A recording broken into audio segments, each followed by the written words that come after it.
Muy bien, muy buenas tardes. Ahora vamos a iniciar. El tema que nos toca hablar esta semana es respecto a la nomenclatura inorgánica uno y estequiometría uno. En esta oportunidad,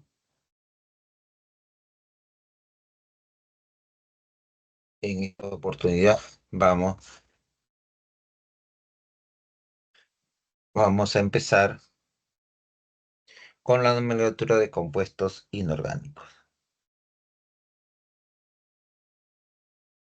Bien, hay que tener en cuenta que en la naturaleza, en nuestro medio, existe una variedad de materia que nos rodea y esta está conformada por sustancias de naturaleza,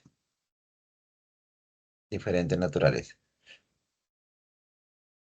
Para ello, para ello, vamos a tener en cuenta, vamos a tener en cuenta que estos van a ser de naturaleza orgánicas o inorgánicas, en este caso cuyos nombres comerciales o nombres registrados por marcas, creador, etcétera, son conocidos. Pero ¿cuál es el nombre de la sustancia responsable de dicho efecto de su uso? ¿No? Durante mucho tiempo el hombre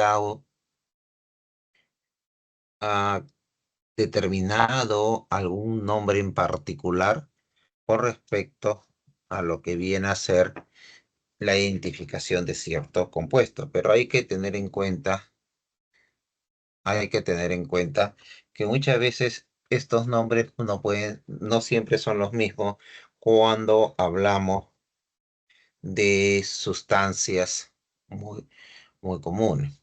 Entonces, una forma de sistematizar el conocimiento de los compuestos y más aún y de poder identificar es generar reglas o sistema de nomenclatura. Una de las más antiguas, exactamente, es lo que llamamos nosotros la nomenclatura tradicional. La nomenclatura tradicional. Luego tenemos la nomenclatura stock y por último la nomenclatura sistemática. Bien, para poder identificar de manera correcta el tipo de nomenclatura, nosotros vamos a tener que ver, ¿no?, los estados de oxidación, ¿no?, los cuales muchas veces pueden variar según la familia del compuesto. ¿Qué viene a ser el número de oxidación o estado de oxidación?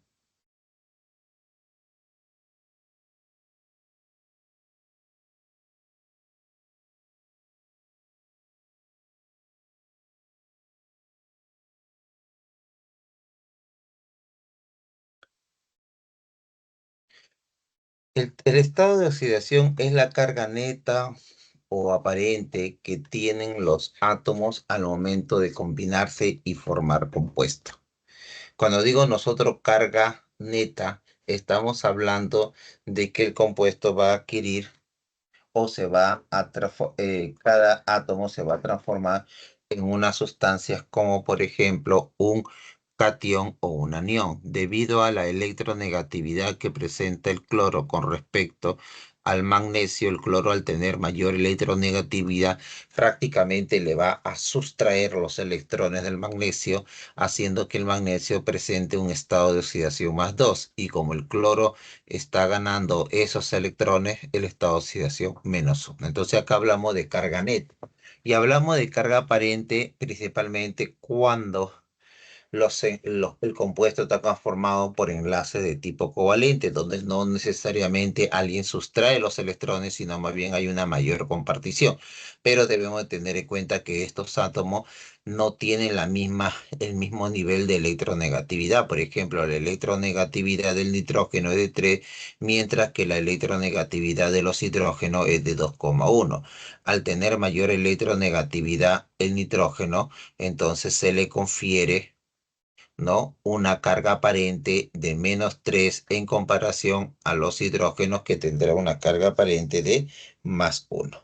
¿De acuerdo? Entonces la electronegatividad va a determinar quién es el que se lleva el signo positivo o negativo en este conjunto de enlace. Ahora, hay que tener en cuenta que para, para las reglas, para designar de manera correcta los estados de oxidación, hay ciertos tipos de reglas que deben cumplir. Por ejemplo, toda sustancia, todo elemento en su estado libre, es decir, sin combinarse, presenta un estado de oxidación cero. Por ejemplo, en una barra de cobre, los átomos de cobre se asume que su estado de oxidación es cero. En una molécula de oxígeno se asume que cada hidrógeno, en una molécula de oxígeno se asume que cada átomo de oxígeno presenta un estado de oxidación cero. Lo mismo sucede con el azufre 8, el fósforo 4, etcétera. Entonces, todo elemento en su estado puro, libre, aislado, como lo queramos llamar, presentará el estado de oxidación cero. Los metales tienen el estado de oxidación positivo con sus compuestos. ¿Qué quiere decir? Todos los metales, debido a que presenta baja electronegatividad, va a presentar estados oxidaciones siempre positivos cuando se combinen con elementos no metálicos. Más aún si hablamos nosotros de los metales del grupo 1A y 2A, presentan estado de oxidación +1 o +2. Recordemos que los elementos del 1A y 2A son los que tienen mayor carácter metálico, por lo tanto presentan una electronegatividad bastante baja si lo comparamos con los elementos no metálicos del grupo 6 o del grupo 7. Los compuestos químicos cumplen las siguientes condiciones. Por ejemplo, el hidrógeno,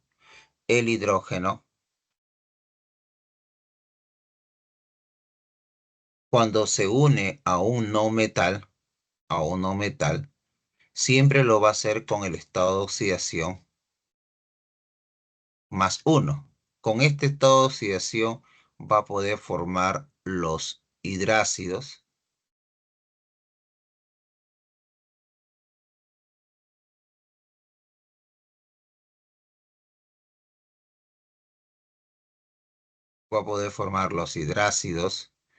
y también va a poder formar los llamados hidruros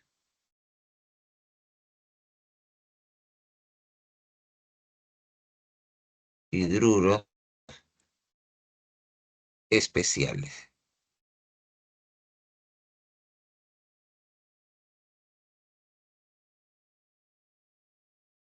¿De acuerdo? Y cuando se une a los metales, lo hará con el estado de oxidación -1. Con este formará los llamados hidruros metálicos. Profe, un hidruro, ¿qué quiere decir?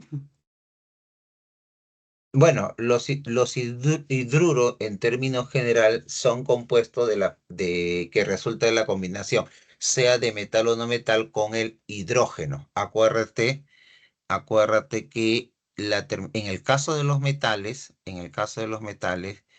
la terminación uro siempre va dirigido al elemento más electronegativo. Recordemos que el hidrógeno tiene una electronegatividad de 2,1. Y si nosotros lo vemos con respecto a los metales, por ejemplo, el sodio, que tiene una electronegatividad de 0,9, el potasio 0,8, calcio, si no me equivoco, de 1, entonces siempre el más electronegativo, cuando se combina Cuando se combina con metales va a ser el hidrógeno y ahí actúa con -1. Esa es una función química, hidruros. Ahora, hay que tener en cuenta que cuando se hace con no metales, ¿no? Ahí el hidrógeno actúa con el estado de oxidación +1. En este caso, se clasifican en dos tipos, los hidrácidos, que luego, si se disuelven en agua, formarán los ácidos hidrácidos y los denominados hidruros especiales. ¿Ok? Ya, profe, gracias, entendido.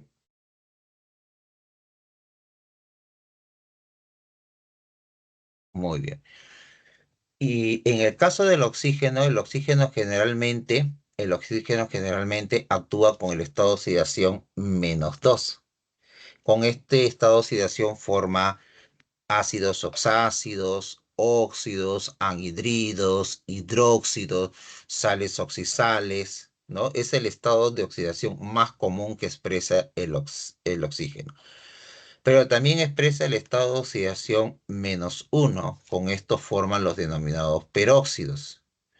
¿De acuerdo? Por ejemplo, acá tengo un peróxido, el peróxido de hidrógeno. Podríamos citar de repente por acá el peróxido de calcio. Peróxido de calcio. ¿De acuerdo? Y el oxígeno solo con un elemento actúa como +2 y es con el flúor. Debemos de recordar que la electronegatividad en los elementos químicos, el flúor es el que expresa mayor electronegatividad con un puntaje de 4. Le sigue el oxígeno con 3,5 y por acá le sigue el cloro y el nitrógeno con un valor de 3. Y de ahí siguen ya todos los otros elementos químicos de la tabla. Entonces, lo más alto puntaje lo tiene el flúor con 4 y el oxígeno con 3. Por eso es que cuando el oxígeno se combina de aquí para todos los elementos de abajo, siempre actúa con estado de oxidación negativo, sea con -2 o -1. Pero cuando se combina con el flúor, solo en cuando se combina con el flúor, actúa con el estado de oxidación +2. Muy bien, entonces el flúor es capaz de cambiar el estado de oxidación del oxígeno de negativo a positivo debido a su mayor electronegatividad. Entonces, el oxígeno en la mayoría de los compuestos presenta siempre el estado de oxidación -2 y el resto. Y con respecto al resto de los anfígenos, ¿quiénes son el resto de los anfígenos? Recordemos que tenemos al azufre, al selenio, y al teluro. Al azufre, al selenio y al teluro. En estos casos, en estos casos, vamos a observar, vamos a observar que estos anfígenos van a tener estado de oxidación -2, +4, +6, más 2, +4, +6. El estado de oxidación -2 lo emplea cuando se combina con hidrógeno y metales. Hidrógenos y metales. Y los estados de oxidación +2, +4, +6, por lo general se emplea cuando se combina con el oxígeno para formar anhidridos, ácidos oxácidos, ácidos oxácidos, sales oxisales, ¿no? Como en este caso podemos observar, acá tenemos el H2S, aquí el azufre está actuando como -2, se está combinando con el hidrógeno, y por acá ya el azufre se combina directamente con el oxígeno, aquí estaría actuando como +2, acá como +4 y por aquí como +6. En el caso del grupo 7A, el grupo de los halógenos, hay que dividirlo en dos grupos. Por un lado, el flúor, y por el otro lado el cloro, el bromo, un ratito, El yodo.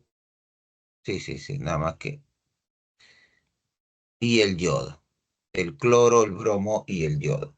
En el caso del flúor, a pesar que los cuatro pertenecen a la misma familia, sin embargo presenta estados de oxidaciones diferentes. El flúor solo presenta el estado de oxidación -1, nada más. Y eso se debe por ser el elemento más electronegativo. Mientras que el cloro, bromo y yodo va a presentar estado de oxidación de -1 y +1, +3, +5, +7.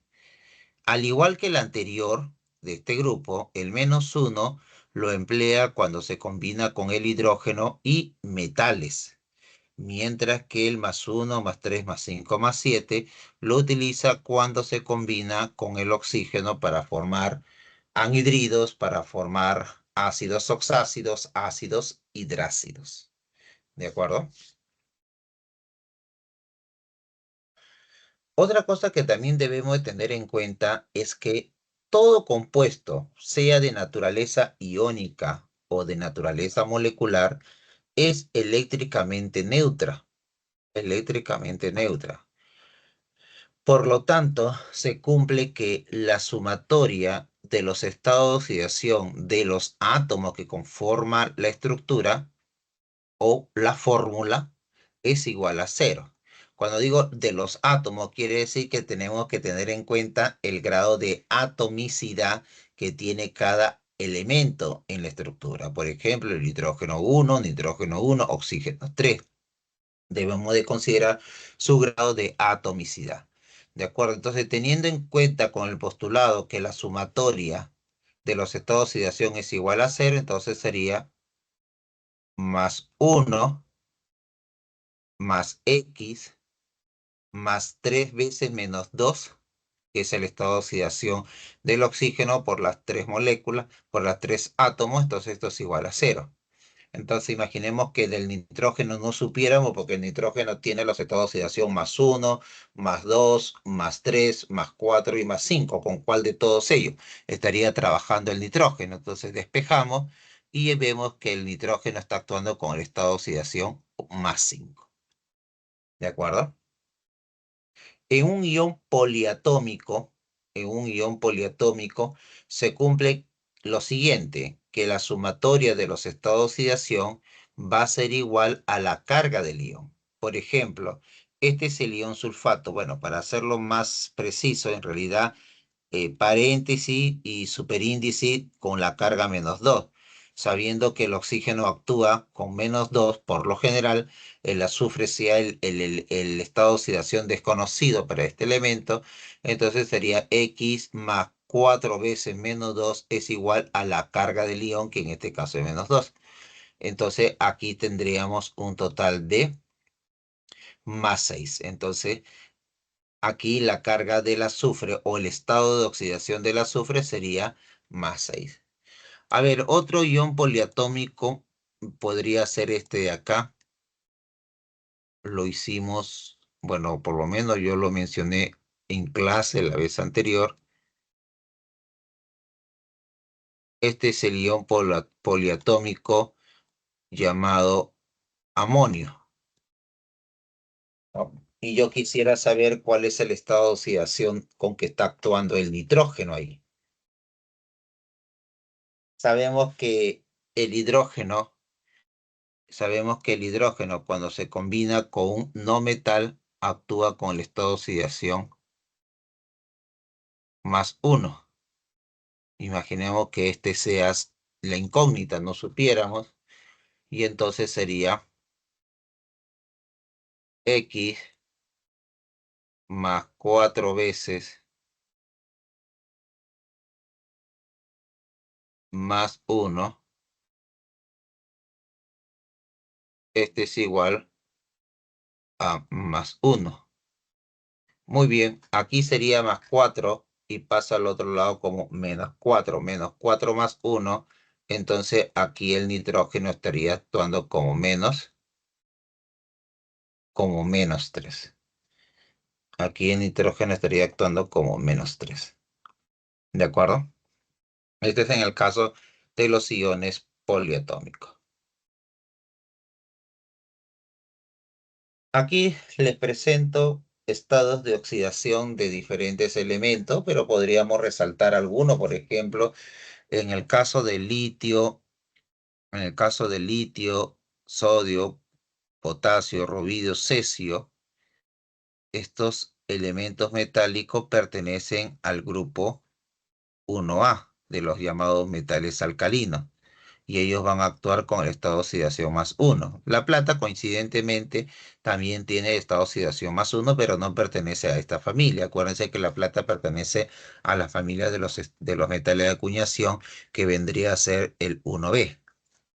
Luego tenemos, por ejemplo, el berilio, el magnesio, el calcio, el estroncio, el bario. Esto de aquí pertenece al grupo 2B. 2B. Disculpe, 2A. Estoy pensando en el B.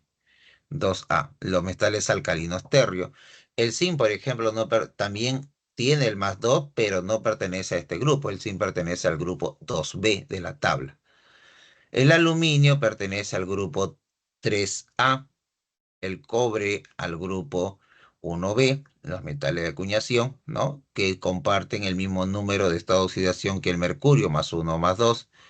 El teluro, el aluminio, disculpe, el oro, el hierro, el cobalto, el níquel. Estos son, por ejemplo, este de aquí es un metal, es un ferromagnético, presenta el estado de oxidación más 2 más 4. El plomo más 4 más 6. Y acá tenemos a los halógenos, fíjense la presentación de sus estados de oxidación. Este es el único negativo y tenemos todo un juego de positivo. Acá también lo mismo, van a compartir la formación de hidrácidos, que lo vamos a hablar en otro momento. Ahora, el nitrógeno presenta -3. Esto ocurre cuando se combina con el hidrógeno, pero también +1 más 5, +3 más 5, pero el nitrógeno tiene otros estados de oxidación. El nitrógeno tiene los estados de oxidación, presenta los estados de oxidación, por ejemplo, de +1, +2, +4, ¿no? El fósforo presenta dos grupos, ¿no? De esta oxidación, el +3 cuando forma la fosfina y +1, +3, +5 cuando forma anhidridos. El carbono por lo general actúa como -4 cuando forman carburos metálicos. Y por acá +2, +4 cuando forma, por ejemplo, el anhidrido carbonoso y el anhidrido carbónico.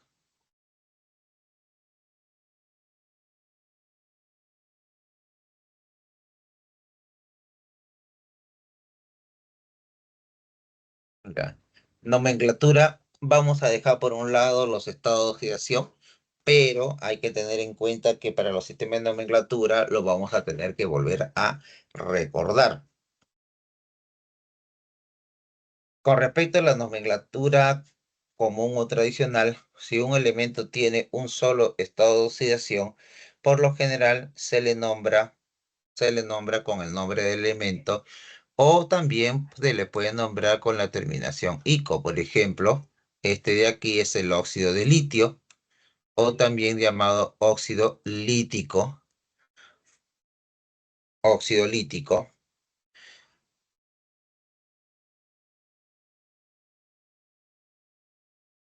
El óxido de bario o también llamado sulfato bárico. De bario, sulfato bárico. Pero por lo general más utilizamos de esta forma. Es más sencilla a diferencia de aquí, por ejemplo, el hidruro de calcio o hidruro cálcico. Cualquiera de las dos formas puede venir. Por lo general, donde yo he visto que más se utiliza esta segunda forma, cuando he tenido la oportunidad de comprar productos químicos de laboratorios extranjeros, principalmente los que proceden de Europa, por lo general utilizan más sulfato bárico, hidruro cálcico, bromuro sódico, ¿no? Profe, ¿y para qué se usan ese tipo de químicos mayormente? Por lo general son sales, por lo general son sales. Por ejemplo, los hidruros metálicos, por ejemplo, tienen la capacidad de ser hidroscópico. Cuando digo que es hidroscópico, quiere decir que capta las moléculas de agua que hay en el aire y actúa como un deshumecedor, como un secante, ¿no? Dependiendo del uso, por ejemplo, yo utilizo mucho lo que viene a ser sulfato ferroso cuando quiero utilizar una técnica de evaluación antioxidante, ¿no? Es variado. El sulfato ferroso, acuérdate que también está como suplemento para combatir la anemia, pero también el sulfato ferroso, en mi caso, yo lo utilizo para técnica de capacidad antioxidante. Si la sustancia pura puede ser utilizado para diferentes técnicas e uso, ¿no? Nomenclatura, seguimos con la nomenclatura común.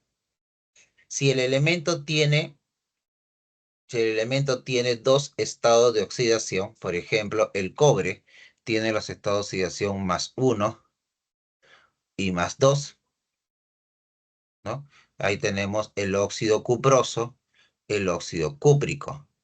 Pero, por ejemplo, podríamos citar también, ya que estamos hablando de dos estados de oxidación, el carbono tiene el estado de oxidación +2, +4. Entonces tendríamos acá este de aquí.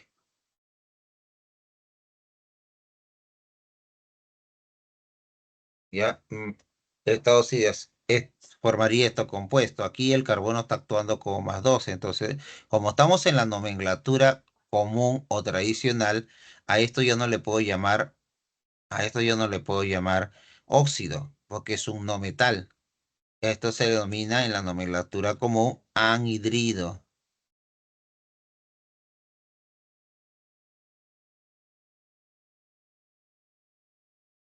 Anhidrido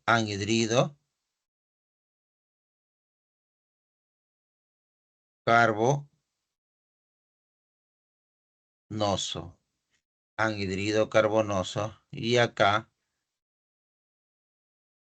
anhidrido. Cúprico. No, anhidrido carbónico.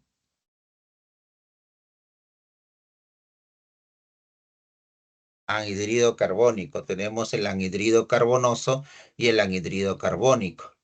¿De acuerdo? Entonces, cuando es metal, ahí se utiliza en la nomenclatura común, por si acaso, se utiliza el término óxido. Pero cuando es el no metal, se utiliza el término anhidrido. Cuando tiene tres estados de oxidación, como el caso del fósforo, +1, +3, +5, un +1, +3, +5, ¿no? Por ejemplo, acá tenemos tres especies de ácido de fósforo. Como está actuando con el menor de todos ellos, esto sería ácido hipo, el sufijo hipo, fosforoso, con la intermedia, ácido fosforoso, y con el estado de oxidación mayor, ácido fosfórico. Lo mismo, acuérdense que el azufre, el selenio y el teluro, estos anfígenos presentan los estados de oxidación +2, +4, +6. Aquí, por ejemplo, está actuando con el estado de oxidación +2. Acá está actuando con el estado de oxidación +4.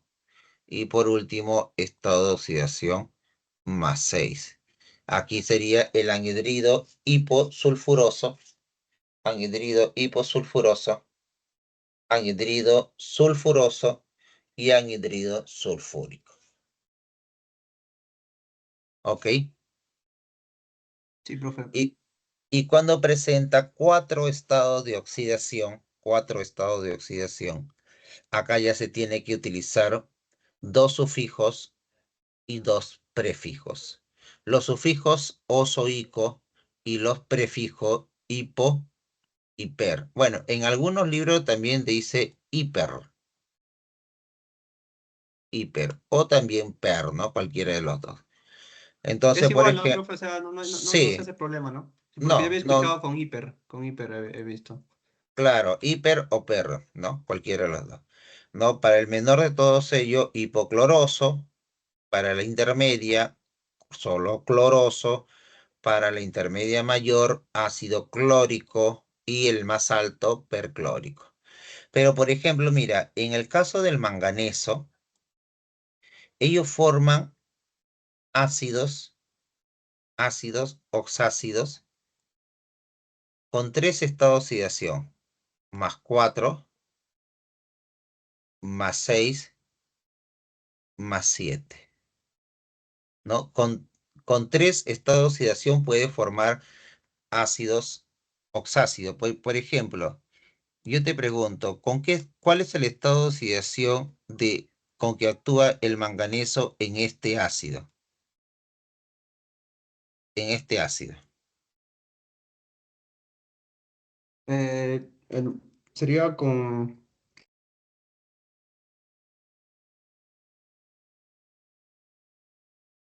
ay, no sé, profe. Acuérdate, la sumatoria de los estados de oxidación tiene que ser igual a cero. En pocas palabras, tiene que ver tantos positivos como negativos. Yo sé que el oxígeno es -2, entonces -2 por 4 sería -8. Quiere decir que de aquí para allá tiene que haber +8. Yo sé que el hidrógeno es +1. Para ser +8, el manganeso tendría que ser +7. Más 7, sí. +7. Entonces este es +1, +7 y este es -2. Y ahí sí la sumatoria de los estados de oxidación es 0. Ahora, yo te pregunto, si tiene 3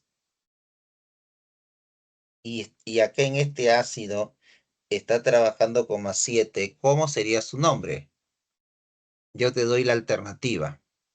Se podría llamar ácido hipomanganoso, ácido manganoso, ácido mangánico o ácido permangánico. Ácido manganoso. Manganoso. En el caso del manganoso, estaría trabajando, por ejemplo, mira, voy a retroceder. Cuando era 3, 1, 2 y 3, cuando era 3, empezaba hipooso para la menor, para la intermedia, oso y para la mayor, ico. Aquí también tiene 3. Si aquí está actuando como +7, ¿con cuál sería? Ico. Terminación ico, correcto, está bien, pero nada más no lleva, sería el ácido mangánico, Ácido mangánico. mangánico. Ok, aquí hay que tener en cuenta una cosa. Imaginemos por un momento, imaginemos que el manganeso solo tenga el estado de oxidación +7. Su único estado de oxidación sea +7. Olvidémonos del +4, +6. Imaginemos que no exista. Si un elemento tiene como estado de oxidación +7, obligatoriamente tiene que llevar el prefijo per-ico. ¿Por qué? Porque el +7 es el máximo estado de oxidación que un elemento puede tener. Entonces, el simple hecho de que sea +7, entonces automáticamente lleva el prefijo per. ¿De acuerdo? Entonces, este sería un ácido permangánico, ¿no? Esa es por así decirlo, la observación cuando se actúa con estado de oxidación +7. Puede ser solo este estado de oxidación más 7, ¿no, profe? ¿Cómo? Ah, los estados de oxidación más 7 nomás, ¿verdad? Solo con el estado de oxidación +7. Ok. Nomenclatura stop. Por ejemplo, se coloca el nombre del compuesto, ¿no? Y a continuación se coloca el estado de oxidación entre paréntesis.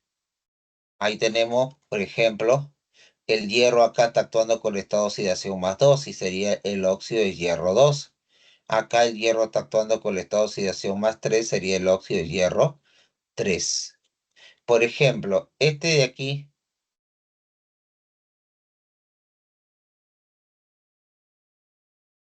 este es el llamado óxido de zinc.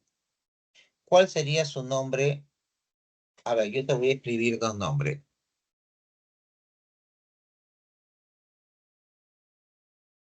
óxido de zinc,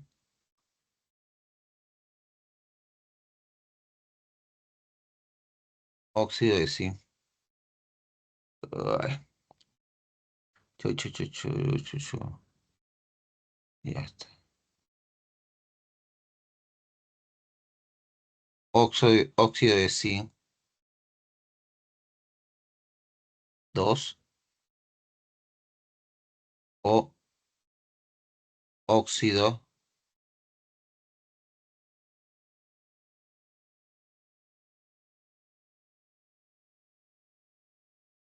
u óxido de zinc. Para este compuesto, ¿cuál de los dos nombres sería el correcto? ¿El primero, el segundo, los dos o ninguno? El segundo, profe. El segundo. Sí, sí, creo que el segundo. ¿Por qué el Óxido de segundo? signos. ¿Por qué el Porque segundo? no está usando ningún. Creo que se utilizaba el más 2, creo, cuando era por su estado de oxidación, creo, si no me equivoco. Claro, aquí el zinc está actuando con el estado de oxidación más 2.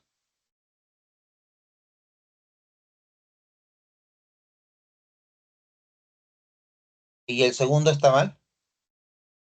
Sí, sí, el segundo está. Bien. Los dos, Ah, los dos son, los verdadero, los ¿no? dos son los correctos.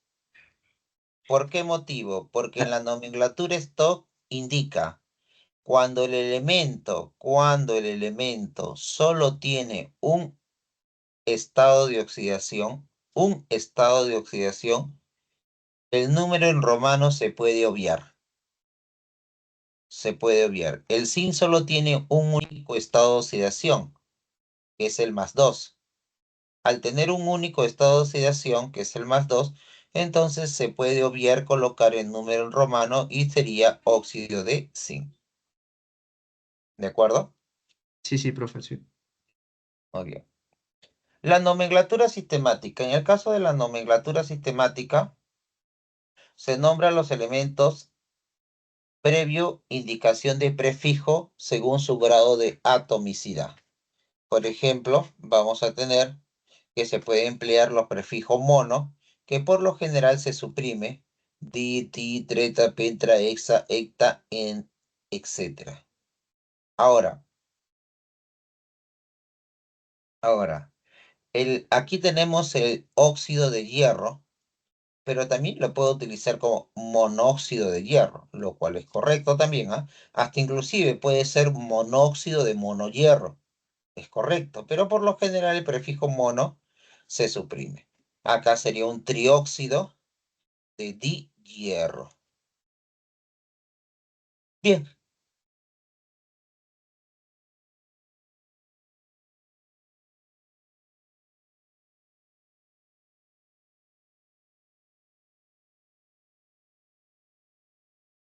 los compuestos inorgánicos se van a clasificar en dos grandes grupos. Se van a clasificar en compuestos oxigenados y compuestos hidrogenados. Dentro de los compuestos oxigenados vamos a observar que el oxígeno se va a poder combinar con el metal cuando lo hace, por lo general, cuando lo hace, lo actúa con el estado de oxidación -2, formando los llamados óxidos metálicos o también óxidos básicos. ¿De acuerdo? Por ejemplo, un óxido metálico viene a ser este de acá, que es el óxido más abundante cuando se incinera restos orgánicos. No sé si usted alguna vez ha quemado carbón o leña, ha Sí, sí, sí, quemado profe. carbón o leña y se ha observado que deja una ceniza blanquecina, ¿no? Esa ceniza blanquecina, el principal componente es el óxido de calcio. El óxido de calcio tiene varias propiedades, como por ejemplo es un buen bactericida.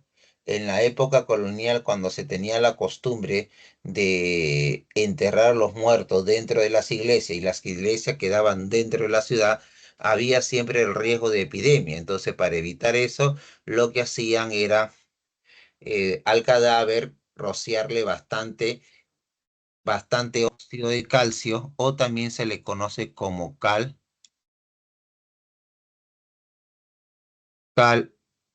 viva. Se le conoce como cal viva. ¿De acuerdo? Sí, profe. Bien. Luego este óxido de calcio, cuando se mezcla con el agua, reacciona formando los hidróxidos o base.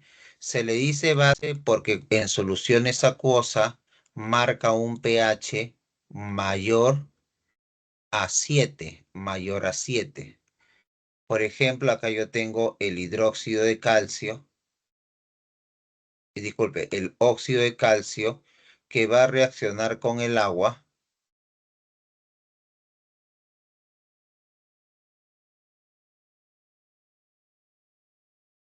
se va a formar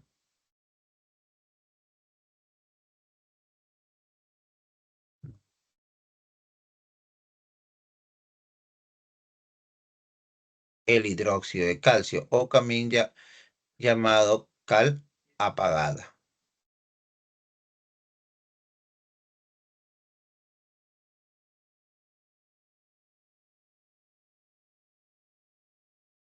Cal apagada. ¿De acuerdo? Bien. Ahora, por otro lado, con los no metales, el oxígeno también va a actuar con el estado de oxidación -2 y va a formar los óxidos no metálicos, o también llamados óxidos ácidos. Y en la nomenclatura clásica le llamaban anhidrido. Anhidrido. Estos, por ejemplo, tenemos acá este de aquí, este anhidrido. Profe, El, eso solo cumple cuando es estrictamente con el más 2 o menos 2, ¿no? ¿Cuál? Discúlpeme. Con solamente, puede ser con el estado de oxidación más 2 o menos 2, ¿Y solamente con cuál? eso. Del oxígeno. Ajá. Claro, el oxígeno por lo general actúa siempre con el estado de oxidación -2. -2. Solo actúa con +2 cuando se combina con el flúor, que no lo estamos tocando acá, en esta clase. ¿De acuerdo? Cuando se combina con el flúor, el oxígeno actúa como +2. Pero con los otros elementos de la tabla periódica actúa como -2. Ah, ya, profe, ya entendí. Ok. Acá tenemos, por ejemplo, acá tenemos, por ejemplo, el anhidrido hipo, el anhidrido hipocloroso. ¿De acuerdo? Ahora, este anhidrido hipocloroso, al reaccionar con el agua, forma un ácido oxácido. Es un ácido, ¿por qué? Porque en soluciones acuosas marca un pH por debajo de 7. Ahora, por ejemplo, yo tengo acá el anhidrido hipocloroso, el cual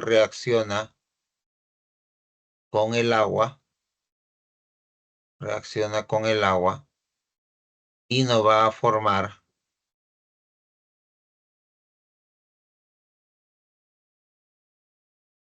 esto de aquí. Ahora, hay que tener en cuenta lo siguiente. Dentro de las reglas para la construcción de fórmulas químicas, entre ellas las inorgánicas, se tiene que tener en cuenta los, los átomos o los elementos se ordenan de izquierda a derecha según su grado de electronegatividad. El que va a la izquierda es el elemento menos electronegativo, y quien va a la derecha es el más electronegativo. La electronegatividad del hidrógeno es 2,1, la del cloro es de 3 y la del oxígeno 3,5.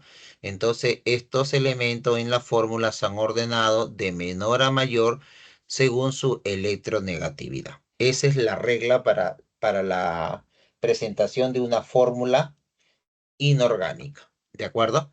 Ahora, veamos por acá. Dos hidrógenos, dos hidrógenos. Dos cloros, dos cloros. Dos oxígenos, dos oxígenos. Pero sacamos mitad, mitad, mitad. Entonces, en realidad, en esta reacción se ha obtenido dos moléculas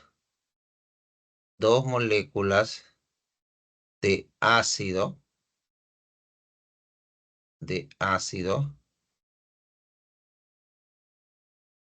hipocloroso.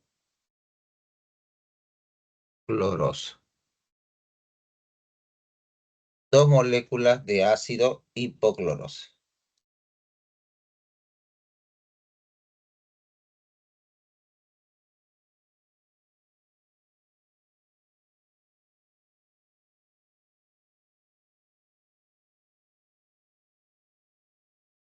Muy bien. Óxidos básicos. Empecemos a desarrollar uno por uno. Tenemos el óxido básico. Mm, Recuerden que resulta de la combinación de un metal y el oxígeno, ¿no? Y esto, por ejemplo, tendríamos por acá el óxido de sodio. En la nomenclatura común sería óxido de sodio o también podría ser óxido sódico.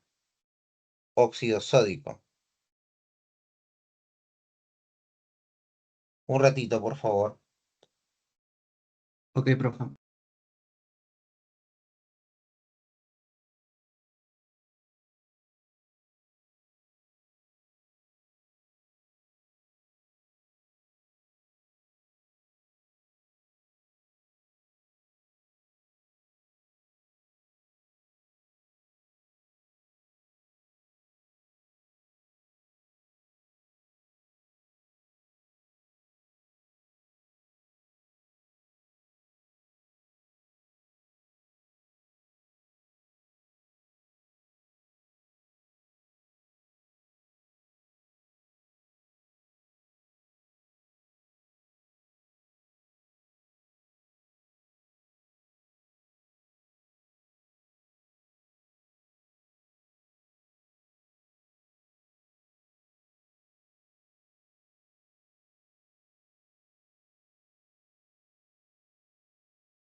Muy bien.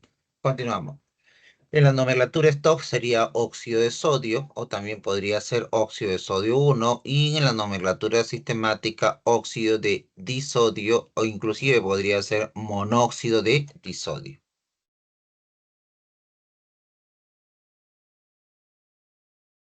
Elementos con dos estados de oxidación. Por ejemplo, estamos todavía dentro de lo que viene a ser los óxidos metálicos. Aquí, por ejemplo, el hierro sabemos que presenta dos estados de oxidación más 3 y más 2. Acá sería el óxido ferroso. Aquí óxido de hierro 3, 2, disculpe, y óxido de hierro. Y acá en este caso, óxido férrico, óxido de hierro 3 y trióxido de dihierro.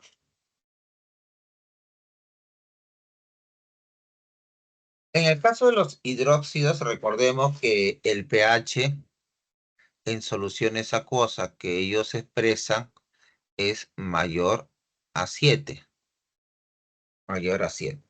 Hay dos hidróxidos muy utilizados en la soda cáustica, que viene a ser, en este caso, Eso es, profe, la soda cáustica es para limpieza, creo, o algo así creo se usa, si no me equivoco. sí, principalmente sirve para remover cosas grasosas, ¿no? Inclusive se vende soda cáustica para el lavado de ropa. Cuando uno tiene una ropa muy grasosa, manteles, así, entonces se remoja en agua caliente con soda disuelta y la grasa rápidamente se desprende. O, por ejemplo, tú quieres lavar la campana de la cocina, ¿no? Cuya función exactamente es retener la grasa, entonces con soda rápidamente se desprende, ¿no? Ah, ok, profe. Profe, y hay un ácido, si no me equivoco, que lo usan para lo que es los baños. Ah, ya, Ese, el ácido, antiguamente el ácido muriático era ácido clorhídrico concentrado. Pero ¿qué es lo que pasa? Que el ácido clorhídrico hoy en día está controlado. Se controla ¿por qué? Porque exactamente ¿cómo te puedo decir? A ver. El ácido clorhídrico se utiliza para el refinamiento de la pasta básica de cocaína. Entonces, para evitar que se utilice de forma ilícita, se prohíbe su comercio. Inclusive cuando nosotros queremos trabajar en laboratorio, con ácido clorhídrico tenemos que pedir permiso, nos controla, tenemos que llenar una serie de formatos para que al último podamos utilizarlo. Entonces no es fácil. Antes sí era común tener en laboratorio ese ácido, pero ahora cada vez es más difícil. profe, entonces, ¿cuál sería la diferencia entre un ácido clorhídrico y el ácido muriático? ¿O son los mismos? No, es que el ácido muriático es el nombre comercial, es el nombre comercial. Y la sustancia disuelta en el ácido muriático es el ácido clorhídrico. ¿No? Ahora, pero hasta donde yo sé, ahora ya es otra sustancia que está presente en el llamado ácido muriático, ya no es ácido clorhídrico. Bien, continuamos. Y acá tenemos este hidróxido, el trióxido el óxido férrico, hidróxido férrico 3 y el trióxido de hierro. Los ácidos, los óxidos ácidos o clásicamente llamado anhidrido, ¿no? Esto de aquí, por ejemplo,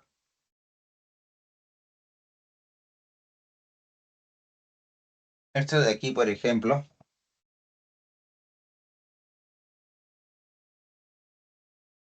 vamos a ver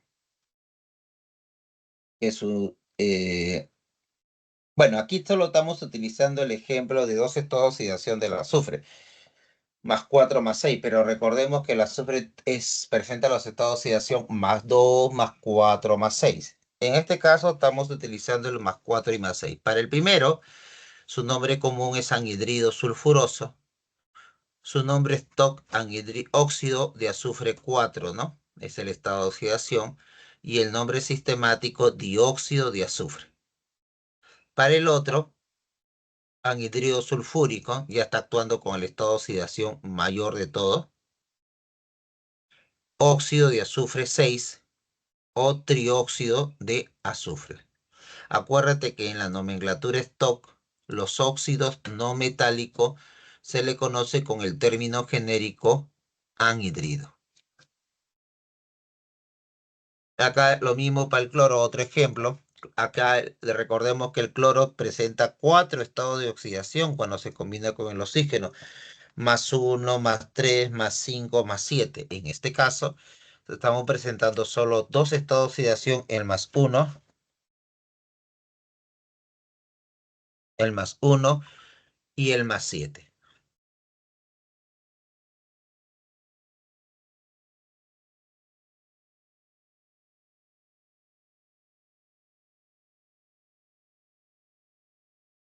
Bien, ahí tenemos para el nombre común del primero, anhidrido hipocloroso, porque está actuando con el estado de oxidación menor de todos ellos.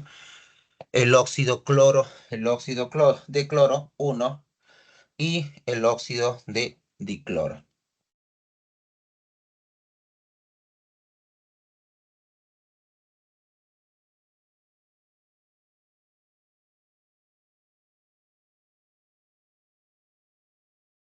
Y para el siguiente tenemos el anhidrido perclórico. Aquí está actuando con el máximo estado de oxidación, que es el +7.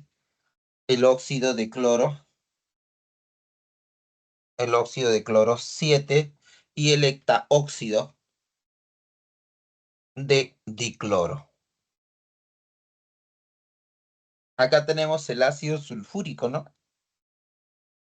Ahí tenemos el ácido sulfúrico, que es el ácido bastante corrosivo, bien alto, ¿no? Y también es un producto controlado. Acá tenemos los anhidridos, por ejemplo, el anhidrido sulfuroso, ¿no? Que cuando reacciona con el agua forma el ácido sulfuroso. El estado de oxidación del azufre se conserva. Cuando un anhidrido se transforma en su respectivo ácido oxácido, conserva el estado de oxidación. Lo mismo sucede aquí. El anhidrido sulfúrico, acá está actuando como +6, acá pasa a ser también +6. ¿De acuerdo? Sí, profe. Ok. Y acá tenemos los anhidridos del grupo 7A. El anhidrido hipocloroso, cuando reacciona con el agua, forma el ácido hipocloroso. Lo único que cambia en este sistema de nomenclatura es el nombre genérico anhidrido por el nombre genérico ácido. Igual aquí, anhidrido cloroso, ácido cloroso. Lo único que está cambiando es el nombre genérico. El nombre genérico es lo que le da o le identifica el, la función química al que pertenece.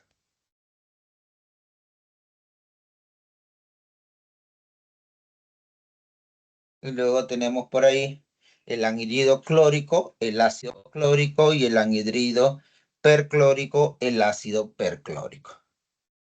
Y al igual que el anterior que le expliqué, el estado de oxidación sigue siendo el mismo. Acá, por ejemplo, +3 cuando es anhidrido y acá cuando es un ácido también es +3.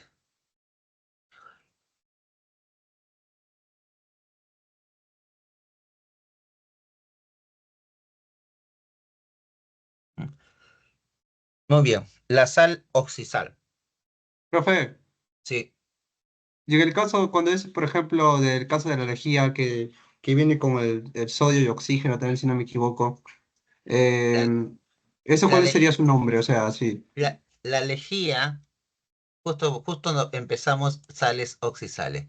La lejía viene a ser hipoclorito de sodio, ¿no? Al 5%, al 5%. Este hipoclorito de sodio es una sal oxisal. proviene de un ácido oxácido y proviene de un hidróxido. Un ácido oxácido, por ejemplo, el ácido hipocloroso, el ácido hipocloroso reaccionó con el hidróxido de sodio, reaccionó con el hidróxido de sodio y formó esta sal oxisal. ¿De acuerdo? Las sales Sí, oxisales, profe. las sales oxisales, acuérdate que siempre van a ser ternarias.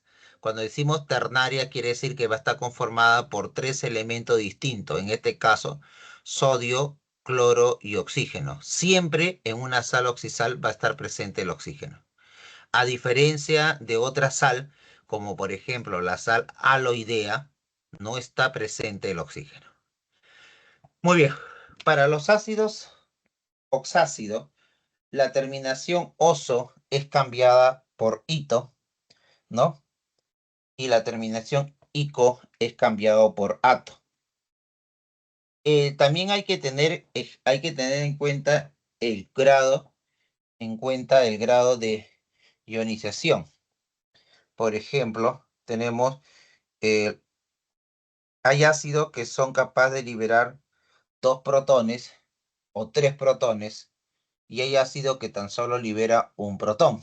Por ejemplo, el ácido sulfúrico, al tener dos hidrógenos en su estructura, es capaz de liberar dos protones. Entonces se le dice que el ácido sulfúrico es un diprótido. Mientras que el ácido nítrico, al tener solo un hidrógeno en su estructura, por lo tanto, solo puede liberar un protón. Entonces, el ácido nítrico es monoprótido. Monoprótido.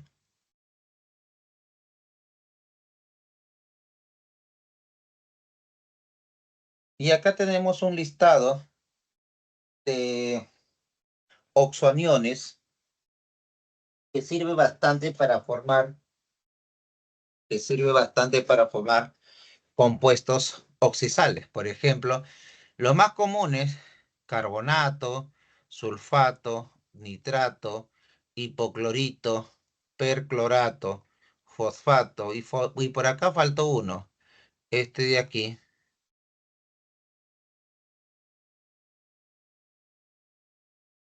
con el estado de oxidación -1, el bicarbonato.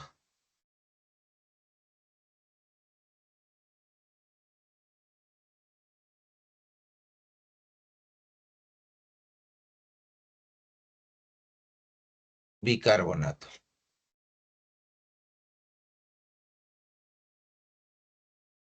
Bien.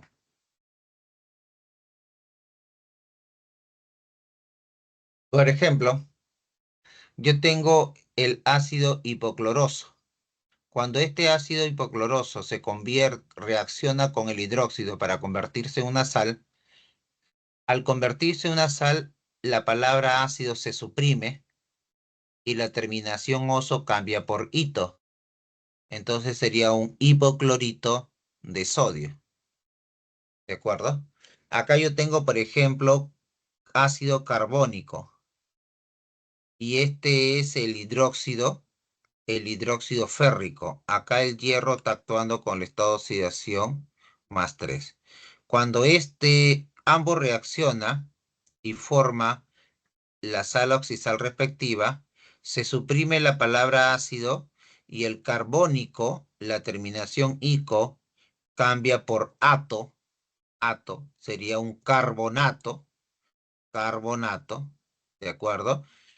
Y aquí el hierro conserva su estado de oxidación +3, férrico. Recordemos que todo esto tiene la carga -2 y el hierro +3. Hacemos un cruce de estado de oxidación y queda carbonato 3, hierro 2. Es por eso que aquí es un tricarbonato de dihierro.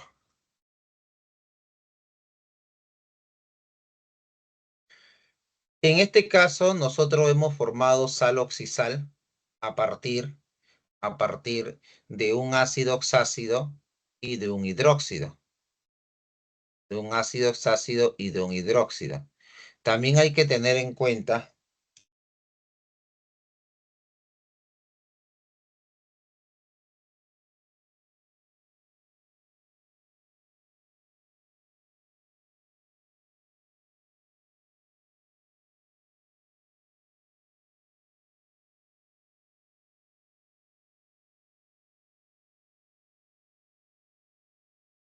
aquí también hay que tener en cuenta lo que les dije hace un momento, los ácidos, las sales oxisales, como los ácidos oxácidos, son compuestos ternarios.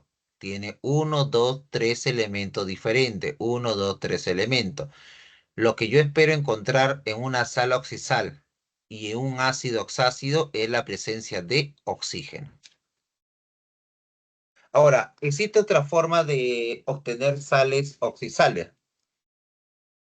Y esta otra forma, y esta otra forma ocurre, y esta otra forma ocurre cuando,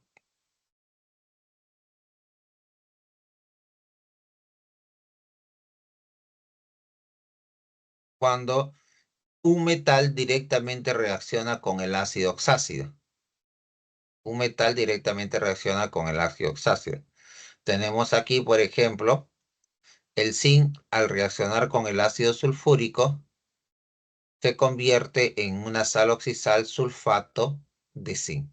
Pero acá en este caso le acompaña una molécula de hidrógeno, a comparación del anterior, que cuando reaccionaba un hidróxido con un ácido, un producto, el segundo producto era una molécula de agua. Acá tenemos la nomenclatura para esto de aquí. Tenemos el sulfato de sodio en la nomenclatura común, en la nomenclatura stock también sulfato de sodio y en la nomenclatura sistemática sulfato de disodio.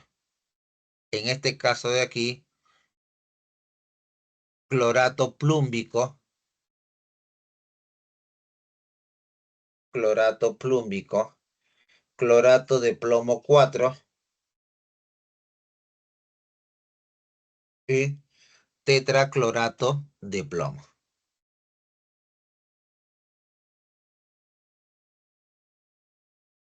Profe, disculpe, Sí, usted tiene clases hasta las 6, ¿verdad? ¿Es hasta las 6? sí, Ah, ya, sí. sí, luego ya va a terminar esta parte para ver la parte de estequiometría o no. Bueno, yo estoy avanzando. Si tú tienes alguna inquietud, me avisa nada más. Interrumpimos aquí y pasamos a tu inquietud. Porque No, si no, continúe nomás, profe, continúe, porque este es una consulta. Yo, es decir, yo me pongo a hacer esto porque como no había nadie, ¿no? Entonces, y el video no puede quedar en blanco. Entonces yo me pongo a explicar hasta que ingrese un estudiante, si le interesa escuchar, en buena hora, ¿no? Pero si tiene una pregunta específica sobre el tema esta semana, lo puedes hacer, no hay problema. Ah, ya, profe, no sé si me podría explicar de estequiometría o no quedó tan claro. A ver, ¿qué parte de tequiometría? No sé si desde el principio, profe, podría explicar yo o escuchar. Ya, Para pasamos a aprenderme, tequiometría. profe, de nomenclatura, más que todo, ¿qué consejo me daría, profe? Bueno, en realidad, aquí la nomenclatura principalmente es practicar, nada más, tener una lista de compuestos y comenzar a practicar nombres, ¿no? No hay otra forma. Es decir, la única forma de aprender exactamente practicando en estos temas. Ok, profe, voy a hacer mi tabla entonces con los compuestos y voy a aprenderme, porque he visto que es muchos.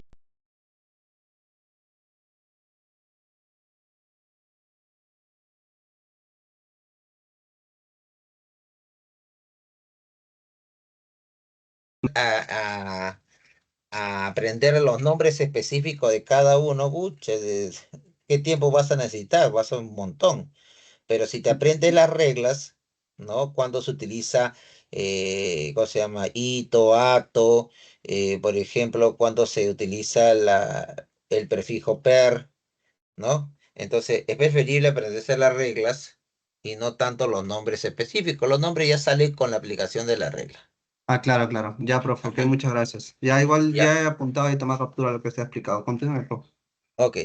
En este caso, la estequiometría es una rama de la química que se encarga de estudiar las relaciones cuantitativas de masa, de número, de cantidad de sustancia, volúmenes que ingresa a una reacción. Por ejemplo, para poder aplicar la estequiometría, yo tengo que partir de una ecuación química que ya esté correctamente balanceada. Vamos a verificar si esta ecuación está correctamente balanceada. Un carbono, cuatro hidrógeno, cuatro oxígeno, acaba dos y dos aquí, cuatro oxígeno. Esta ecuación está correctamente balanceada. Por lo tanto, yo puedo decir que una mol de metano reacciona con 2 mol de oxígeno para dar una mol de CO2 y 2 mol de agua. 2 mol de agua. ¿De acuerdo? Ahora, ahora. Una mol de metano, ¿cuánto pesa? Una mol de metano pesa por acá 16 gramos.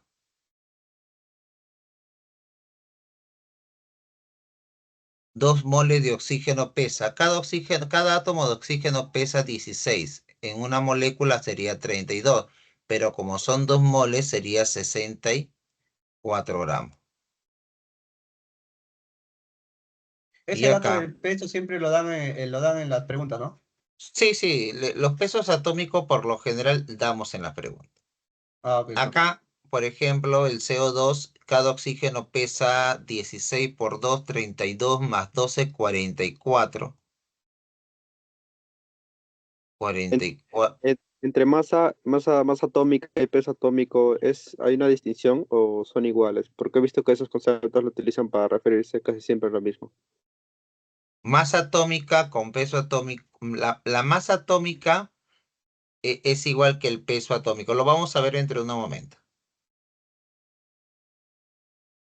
Muy bien. Y acá 2 mol de agua pesaría 30 y cada uno pesa 18, sería 36 gramos.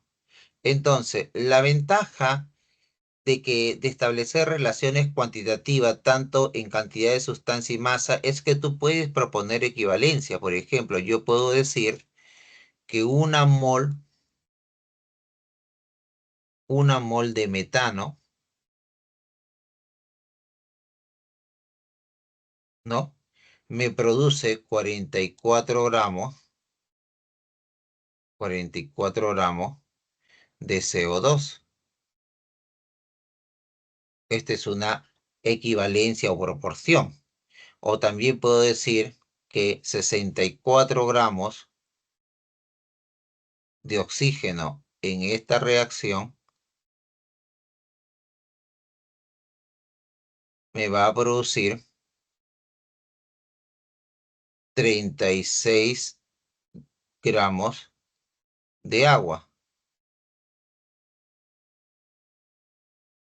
36 gramos de agua. Entonces, si sale de a partir de esta ecuación balanceada, cualquier proporción equivalencia va a ser válida.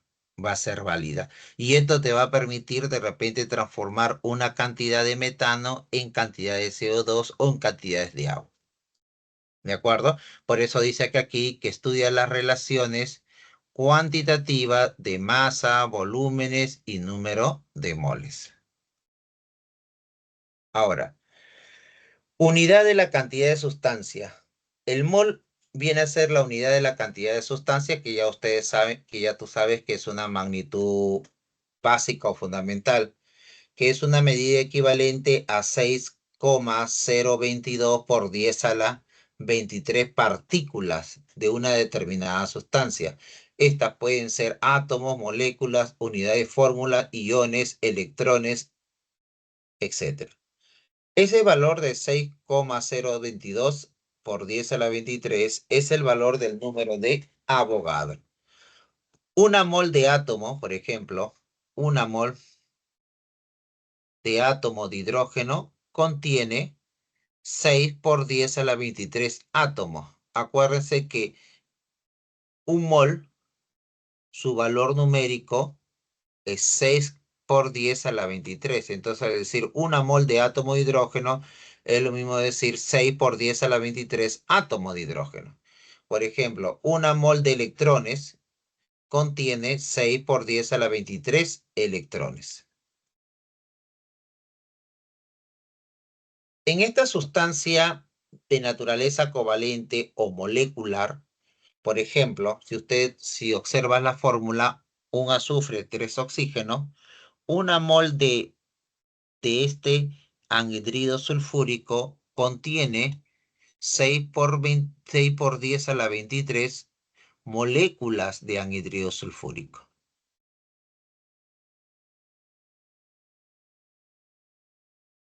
¿no? Y acá,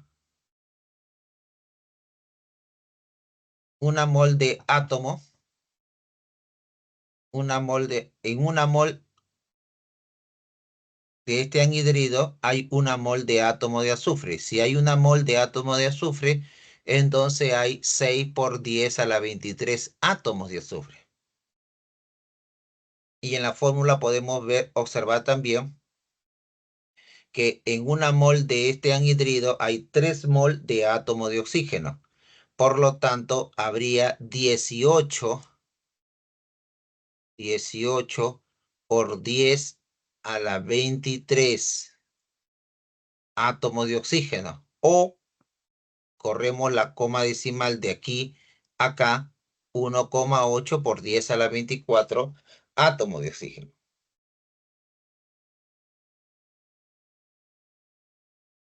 Este ya es un compuesto iónico.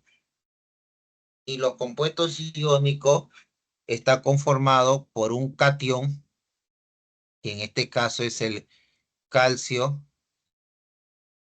más 2 y 2 cloro. 2 cloro menos 1. 2 cloro menos 1. ¿De acuerdo?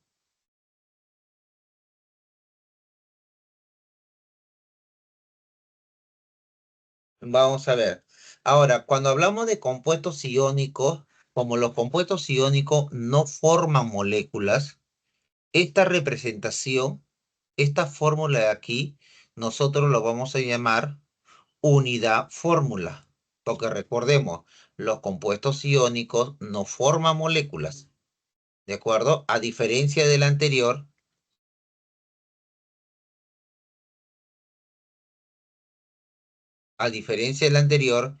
estos sí forman moléculas y por lo tanto decíamos acá 6 por 10 a la 23 molécula de esto. En cambio, en los iónicos no forman molécula, por lo tanto, el término que se emplea es unidad fórmula. Entonces, en una mol de cloruro de calcio existe 6 por 10 a la 23 unidad fórmula de cloruro de calcio.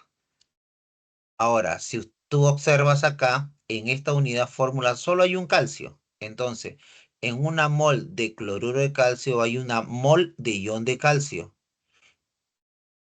Y esto vendría a ser 6 por 10 a la 23 iones de calcio. Acá también vemos 2 iones de cloro. Entonces, en una mol del cloruro de calcio hay 2 mol de iones de cloro, que vendría a ser 12 por 10 a la 23 iones de cloro. Muy bien. ¿Y cuántos serían los iones totales? Sumaríamos 6 más 12, 18 por 10 a la 23 iones totales. 18 Notación científica, 1,8 por 10 a la 24 iones totales.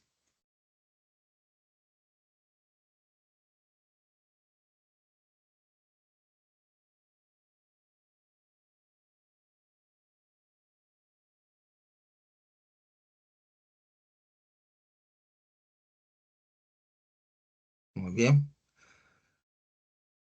Unidad química de masa, unidad de masa atómica. Antiguamente, bueno, no digo tan antiguamente porque este cambio solo ha sido hace unos 5 años. Anteriormente se escribía así, UMA, ¿no? Hoy en día solo se le reconoce con la letra U minúscula, la vocal U minúscula. Muy bien. La unidad de masa atómica es la 12ª parte de la masa del átomo de carbono más estable. En este caso, carbono 12. Recordemos que el carbono tiene 3 isótopos, el carbono 12, el carbono 13 y el carbono 14. En este caso se ha determinado que la 12ª parte del carbono más estable, que es el carbono 12, se emplee para expresar la masa de una partícula pequeña, tales como átomos, moléculas, entre otros. Entonces, una unidad de masa atómica vendría a ser la doceava parte de la masa del átomo de carbono, que en este caso vendría a ser 1,66 por 10 a la 24 gramos. Peso atómico o masa atómica relativa. En este caso, debemos nuevamente recordar que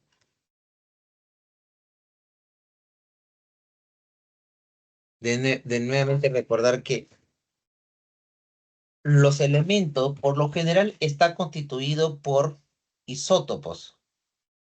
Están constituidos por isótopos.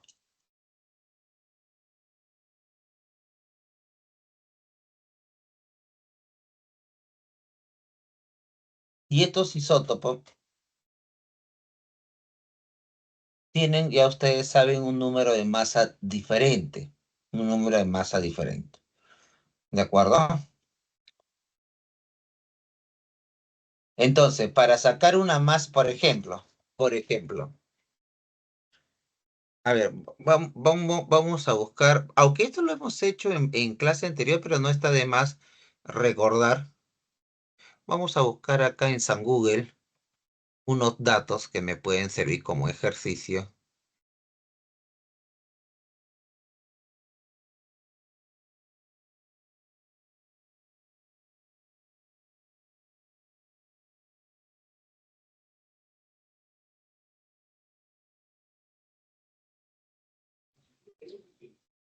El peso atómico también tenemos que sacarlo, ¿no, profe? ¿O no nos dan eso? Ah, no, no, por ejemplo, mira, el cloro tiene dos isótopos. Uno tiene una masa de 35 y el otro tiene una masa de 37. ¿De acuerdo? Sí. 35 y 37.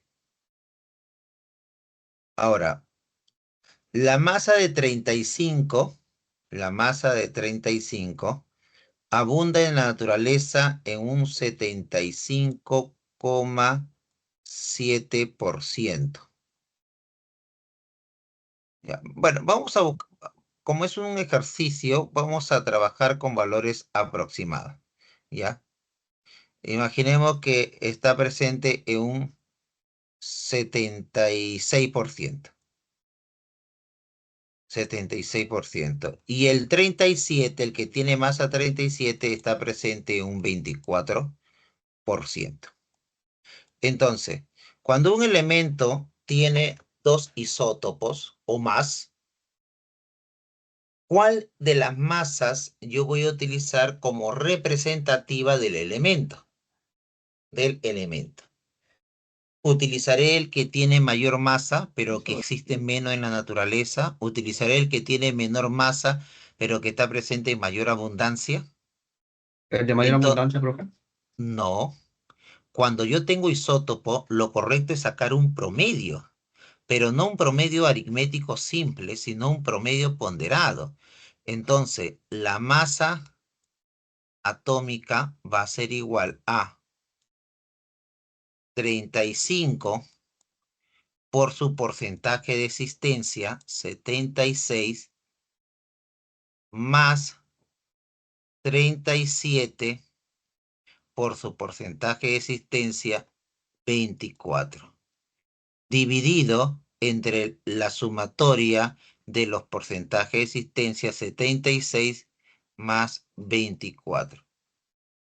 Esto vendría a ser, acá abajo por lo menos sé que 100. Vamos a ver arriba, ya que tengo la calculadora en la mano. Vamos a ir arriba. Acá sería 35 por 74. No, disculpe, 76. Acá vendría a ser 2660 más, ahora sí, acá sería 37 por 24, sería 800. Aquí está. Voy a confirmar. 37 por 24. Está bien, 888. Sumado con los 2660, esto me sale 3548 sobre 100. Y esto vendría a ser 35,48, pero UMA, o lo redondeamos a 35,5, que es la masa atómica que se utiliza para el cloro. La masa atómica que se utiliza para el cloro. 35,5. Entonces, cuando un elemento tiene isótopos y estos isótopos están en un porcentaje ya considerable, entonces lo más correcto es sacar un promedio ponderado. Y de esta manera determino la masa relativa atómica o el peso atómico representativo para el elemento. Continuamos. Profesor, Peso, utiliza el número de masa, ¿no? disculpa. Está utilizando el número de masa de cada isótopo. Claro, pues, ¿cuál es la masa de este isótopo? 35, aquí está. De este otro isótopo, 37, aquí está. Y lo multiplico por su respectivo porcentaje de existencia en la naturaleza. Ah, ya, eso nomás era, profe. Ujú. Peso fórmula.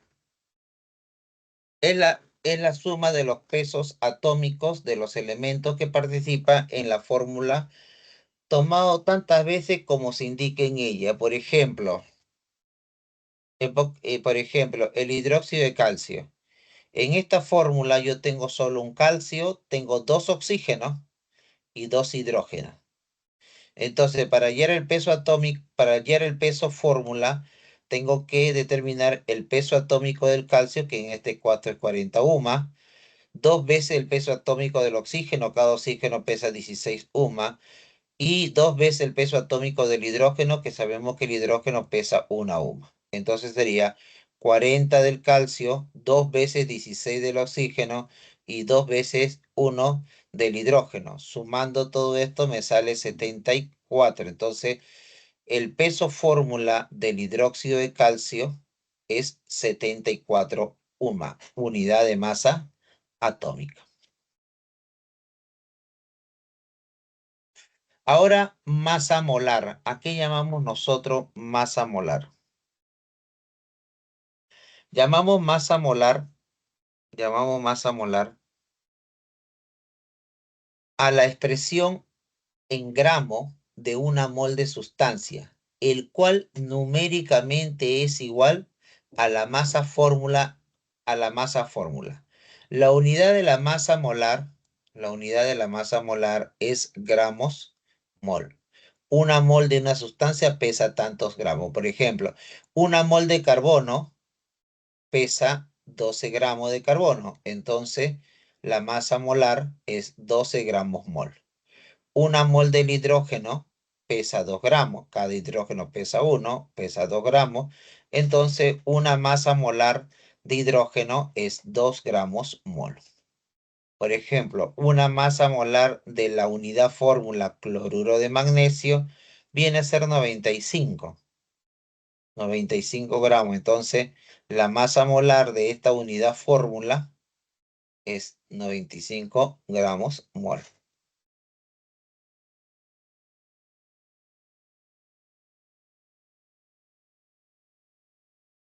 Entonces, unidades, tenemos otros ejemplos. Acá, una mol de carbono, que ya sabemos que pesa 12 gramos, en 12 gramos contiene 6 por 10 a la 23 átomos de carbono.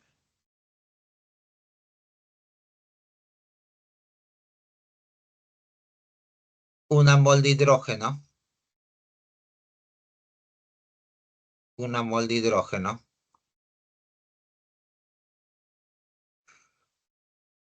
pesa 2 gramos y en estos 2 gramos contiene 6 por 10 a la 23 moléculas de hidrógeno.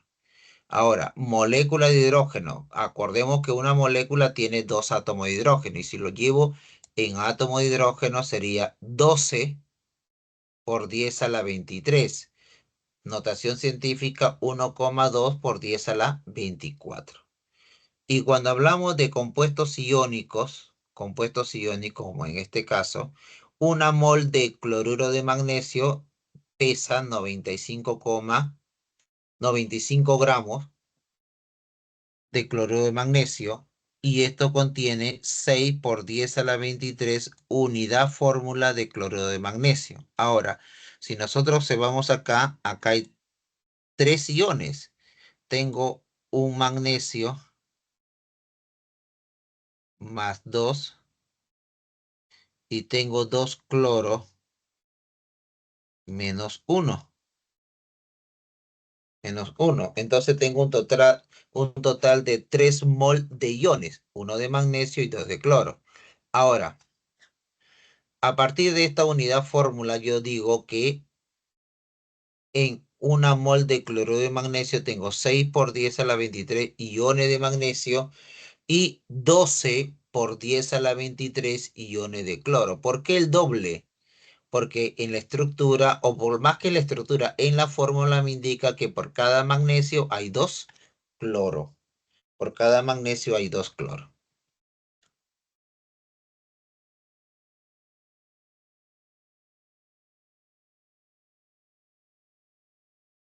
Y por acá,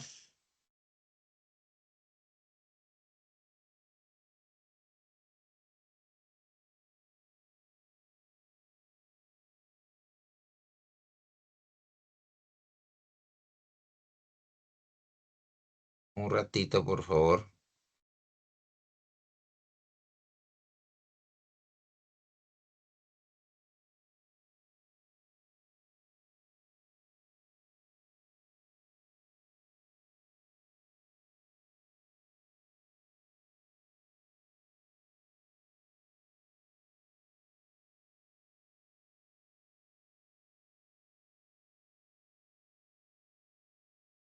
Acá, por ejemplo, cantidad de moles. Cantidad de moles. En este caso, la cantidad de moles presente en una masa determinada de sustancias se determina de la siguiente manera. La masa de la sustancia dividida entre la masa molar de dicha sustancia. Por ejemplo, yo tengo 360 gramos de agua.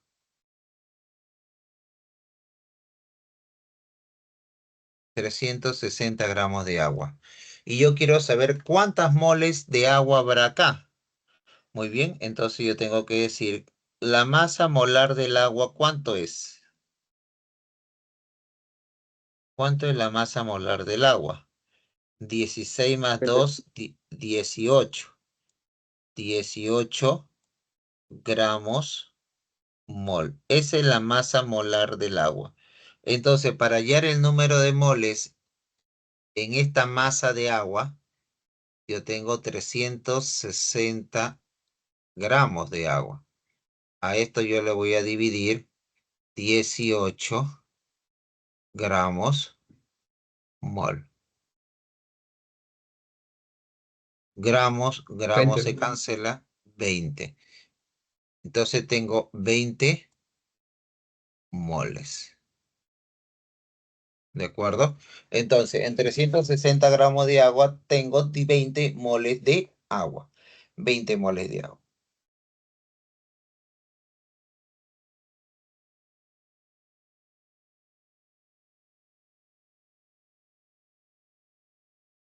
Unidad química de volumen. Bueno, hay que recordar que en una mol de sustancia,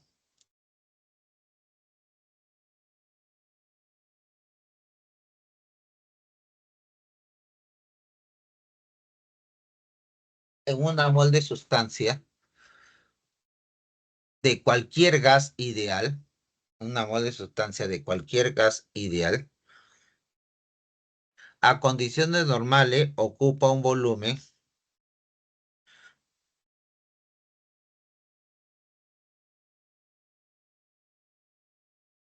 Un ratito, por favor.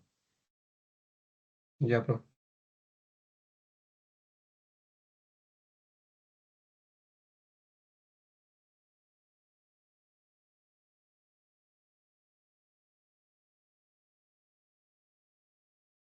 A condiciones normales ocupa siempre un volumen de 22,4 litros. Cuando nosotros hablamos de condiciones normales, nos estamos refiriendo que la temperatura es 0 grados Celsius o 273 Kelvin y la presión atmosférica es 760 milímetros de mercurio o una atmósfera de presión. Una atmósfera de presión. Entonces, una mol de cualquier gas sometido a estas condiciones ocupará siempre un volumen de 22,4 litros. Bien, indíqueme ¿usted cuándo ha tenido clase de química? El jueves, profe. El jueves. ¿El profesor llegó a resolver todos? Las últimas le faltó. No sé la clave más que todo de las últimas. Ya. ¿Alguna consulta?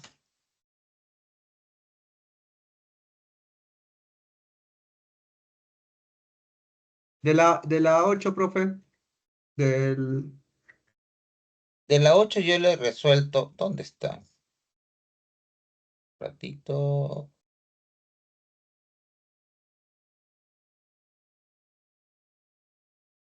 En los últimos minutos siempre nos falta tiempo. Entonces, por si acaso yo tuve el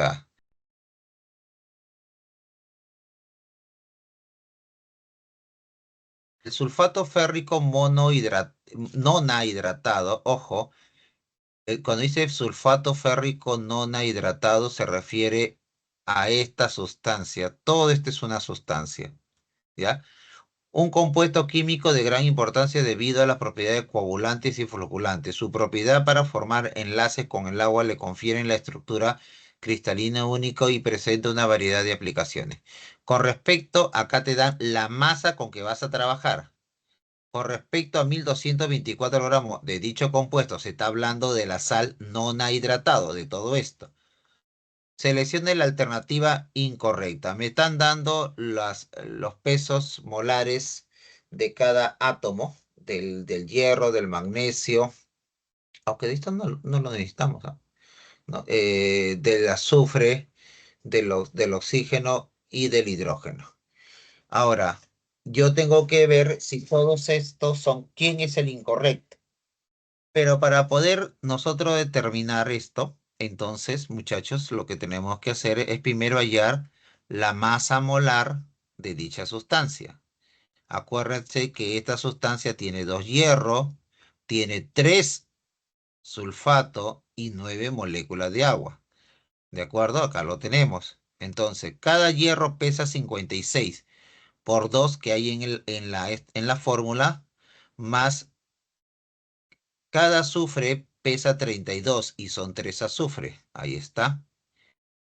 Cada oxígeno pesa 16, son 4 y son por 3. Ahí está, 3 por 4 por 16 del oxígeno. Más el agua tiene un peso de 18, 16 más 2, 18, pero son 9 moléculas de agua. Ahí lo tenemos. Haciendo el cálculo, entonces yo digo que una mol de esta sal nona hidratado pesa 562 gramos, una mol. Ok, este dato va a ser importante porque me va a ayudar a convertir, ¿no? En lo que yo quiero. Por ejemplo, nos dice acá, existe 2 moles de sulfato de sulfato férrico nona hidratado. Pero ¿a partir de quién? De 1224. En 1124 habrá 2 moles de este sulfato no hidratado. Entonces yo parto de aquí. 1224 por una mol pesa 562. Lo hemos determinado acá. Una mol pesa 562. Entonces, gramos, gramos se van. Este de aquí con este de acá es 2. Entonces sería 2 mol de sulfato férrico nona hidratado. Nona hidratado. Entonces, esto de aquí es correcto. Hay 2 mol de ese sulfato nona hidratado. El segundo contiene 1,2 por 10 a la 24 unidades de fórmula de solo el sulfato, porque acuérdense que el término de unidad fórmula solo es aplicable para la parte iónica, y en esta estructura la única parte iónica es la sal. El agua no es un ión. Entonces, en esta cantidad de masa, hay 1,2 por 10 a la 24 unidades de fórmula. Entonces, nuevamente parto de 1124 gramos. Yo sé que una mol es 562 gramos, pero hay, en una mol hay una mol de unidad fórmula de este sulfato férrico. Entonces, una mol es 6 por 10 a la 23 unidad fórmula. Entonces, esto de aquí con esto de acá se cancela. Acá se van 2, que me queda un 2 aquí. Entonces sería 12 por 10 a la 23 unidad fórmula del sulfato férrico. Del sulfato férrico. Pero sería 12 por 10 a la 23, ¿no? O 1,2 por 10 a la 24. Entonces, el de aquí también es correcto. Veamos acá. ¿Existe en la muestra 6 por 10 iones totales? Ah, la única parte que me puede dar iones es esto de aquí. ¿Ya? Y yo lo voy a escribir acá, nuevamente.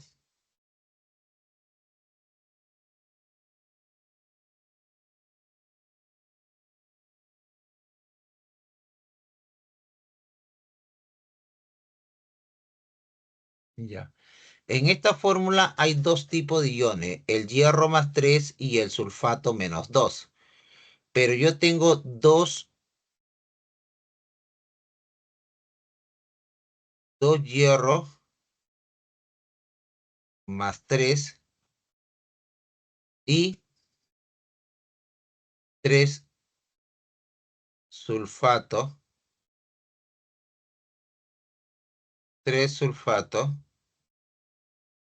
menos 2. 2 hierro más 3 y 3 sulfato menos 2.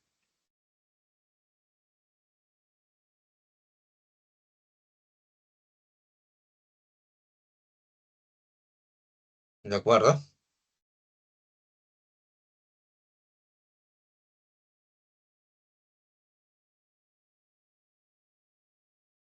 Sí, profe.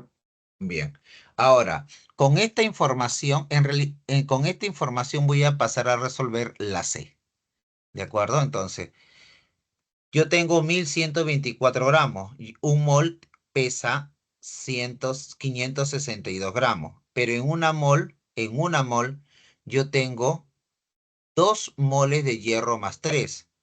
Pero 2 moles, cada mol es 6 por 10 a la 23. Entonces, en vez de escribir 2 mol de iones de hierro más 3 de frente, en vez de colocar mol, escribo mejor 6 por 10 a la 23, porque yo sé que una mol es 6 por 10 a la 23.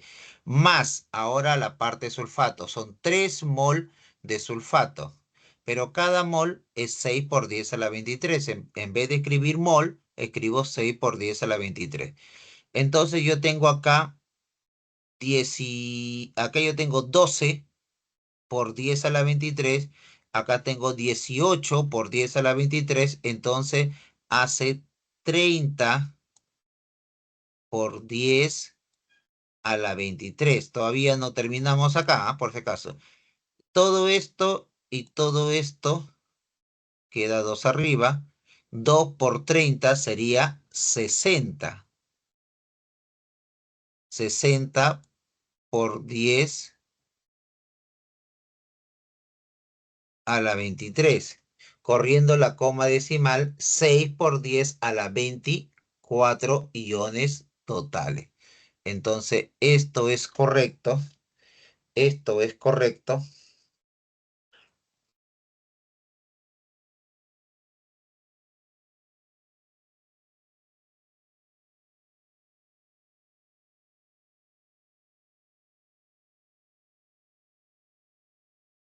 Y tenemos la D. Contiene 5,04 por 10 a la 24 moléculas de agua.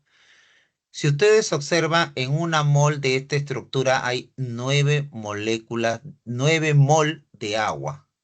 Entonces, en 1124 sabemos que una mol de todo esto pesa 562, pero en una mol hay 9 mol de agua.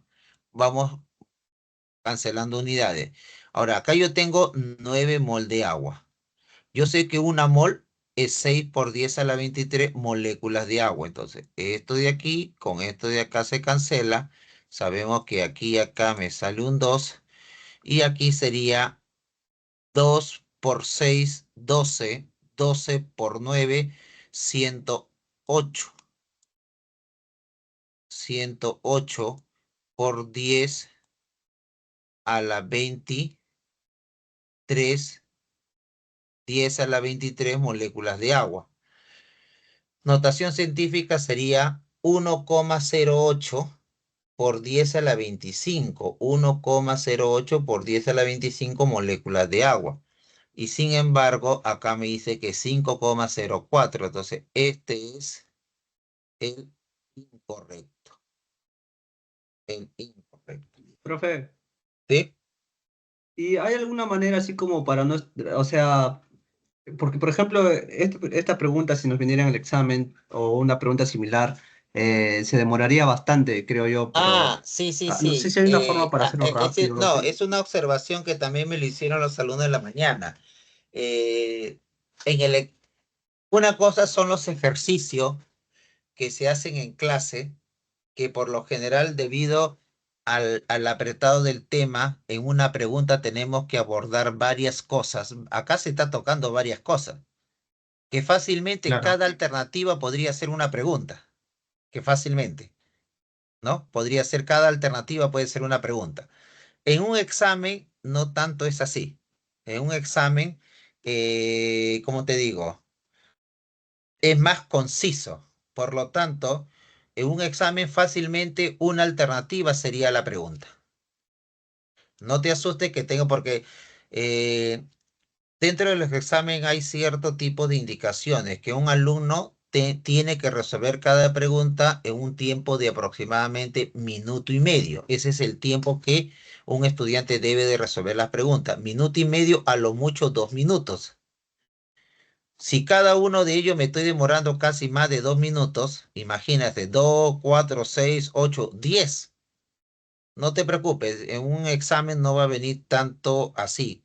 5 alternativas por resolver, porque en realidad son 5 alternativas por resolver, ¿no?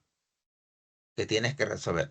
A lo mucho vendrá 2 y eso todavía. De Ah, ok, repente profe. puede estar combinado con cosas de concepto, ¿no?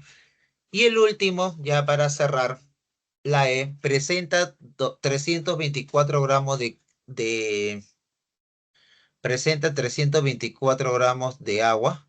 Muy bien, partimos nuevamente 1124 gramos de la sal no hidratado. Sabemos que una mol es 562 gramos, pero en una mol hay 9 mol de agua. Bueno, vamos cancelando esto y esto. Sabemos que aquí queda 2. Ahora, una mol de agua pesa 18 gramos.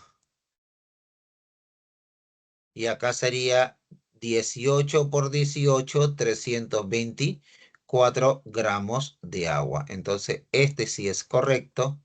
Y la respuesta incorrecta sería la D. ¿De acuerdo? Ya, profe, muchas gracias. Justo la 6. Bien, vamos a ver por acá.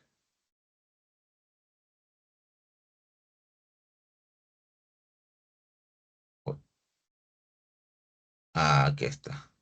Bueno, siendo ya las 6 de la tarde, me paso a retirar. Hasta luego. Ok, profe, muchas gracias por la clase. Está muy bueno. Gracias. Chao, chao, chao.